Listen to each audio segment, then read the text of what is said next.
Hi, welcome back to Joe Blogs. In this episode, I want to talk to you about what's happening in the Russian economy, and specifically to talk about what's going on with the exchange rate of the Russian ruble.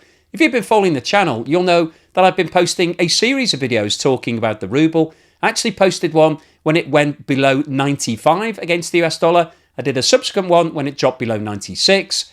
I did one when it went to 97, 98. And in this video, I want to tell you that the value of the ruble has now fallen to less than 99 against the dollar. It's actually very close to that 100 level, which caused a lot of excitement at the back end of 2023. That was a bridge too far from President Putin's point of view. He instructed the Russian central bank to do something about it. They stepped into the market and started buying rubles, and the value strengthened. However, over the past 6 months, we have seen a significant deterioration in the value of the ruble, and there is a major question mark as to whether or not the Bank of Russia has sufficient funds to be able to keep buying rubles to support the price. This chart shows the movement in the exchange rate between the US dollar and the Russian ruble over the past 6 months. And what this shows is that on June the 19th, one US dollar was trading for 83.5 Russian rubles. However, today it's trading for significantly above 99.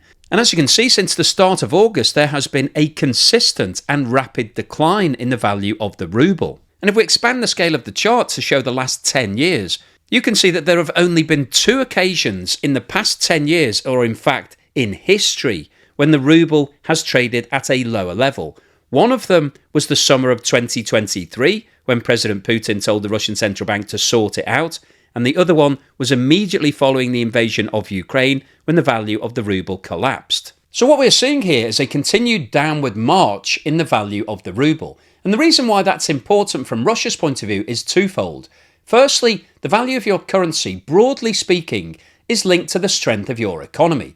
If your economy is doing well, therefore lots of companies that are in your economy are performing well and other companies around the world are trading with them, that generally means that there's demand for your currency. And when there's demand for anything, simple economics tells us that the price will go up. And that's the same for a currency. The value rises if there's lots of demand for it.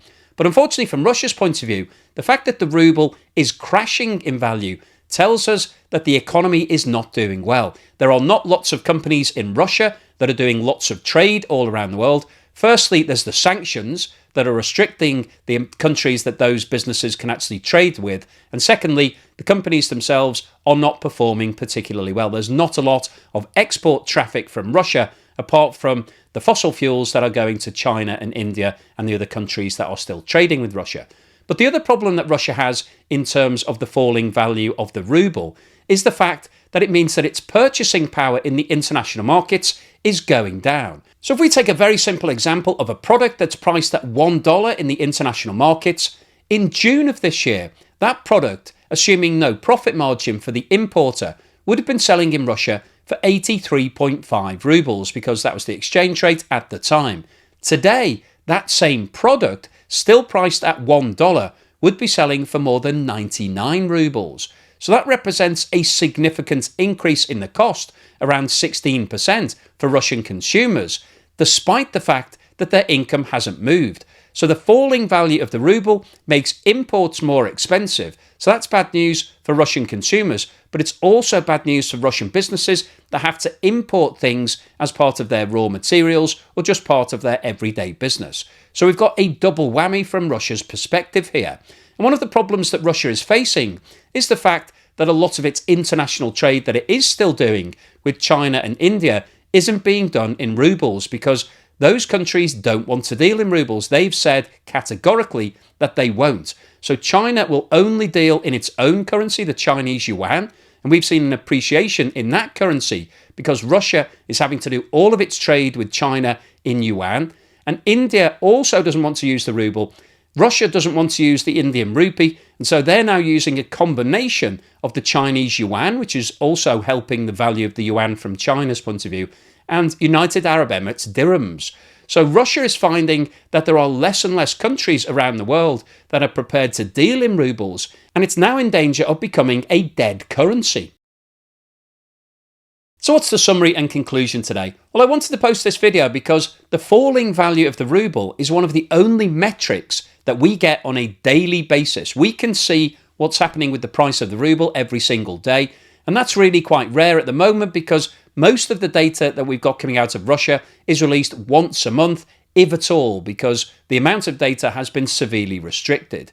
So the ruble really is the only live piece of data that we can check regularly, and it tells us that things are continuing to get worse. The reason why I've been posting so many videos, roughly around one every week or two, is because the ruble has continued falling, and as it's crossed all of these different milestones, I wanted to let you know because it's telling us a story, and that story is that the Russian economy is continuing to struggle. Russia is struggling in terms of its international trade. Nobody wants to buy rubles, nobody wants to deal in rubles, and therefore the currency is becoming obsolete. And that's a major problem from Russia's point of view because at the start of the war in Ukraine, President Putin set out his goal of making the ruble on a par with the dollar. He wanted it to be a petrocurrency that everybody would use as a benchmark. However, the backlash against the invasion in Ukraine meant that none of the European countries were interested in that. And unfortunately, from Russia's point of view, China and India have also said no to dealing in the ruble. So Russia is really struggling right now. And if this continues, then Russia may have to consider using other currencies when it's doing international trade. And clearly, that will have a further detrimental impact on the value of the ruble. And as I've said in today's video, the strength of your currency is usually linked to the strength of your economy. So as we've seen the ruble falling in value, it's telling us that the economy is also falling. There are major problems in the Russian economy. They're being masked at the moment by the fact that Russia has converted itself to a wartime economy. So a lot of companies are being sponsored directly by the Kremlin. They're being told to make things to be used in Ukraine. So they're getting guaranteed revenue. So GDP is rising. And if you just look at GDP, it looks like Russia is doing quite well. And there's plenty of people sending me comments about that. However, when you look under the skin as to what's happening, you can see that inflation is continuing to remain high. The latest data shows us that it's 8.5% over the past 12 months, compared with the target level of 4%. Interest rates are at 21%, which is the highest level for around 21 years in Russia. That tells us in itself that there are major problems. If you think about your own country and look at your own interest rates, they are nowhere near 21%, certainly for the vast majority of viewers, unless you're in Argentina or Turkey watching this, they certainly won't be above 21%. And most people were complaining when interest rates went up to 5 or 6%. So 21% is many, many times above that. And if you think about, in real terms, the cost of a mortgage, the cost of a loan, it's unlikely that many consumers in Russia at the moment will be considering taking out borrowing. And that also applies to corporates in Russia. So companies are unlikely to take on new debt because it's so expensive. And that's going to restrict the amount of investment. It's going to bring things like the property sector down because people won't want to move house. And generally speaking, everybody will be thinking about saving rather than spending, because if you can earn 21% interest in the bank, then why wouldn't you just leave your money in the bank? So the stock market is coming down, the property market is coming down, and the economy is coming down. So the overall summary of today's video is that we're continuing to see a fall in the value of the ruble. That tells us that there are problems in the Russian economy, ongoing problems. They are getting worse, and this is now becoming a vicious circle from Russia's point of view, and it's going to be very difficult to break out of this. So hopefully you've enjoyed today's video, you found it useful, informative and thought-provoking. If you've liked what I've said, then please give me a thumbs up. Thank you for watching this video all the way through to the end, and here's something to put a smile on your face.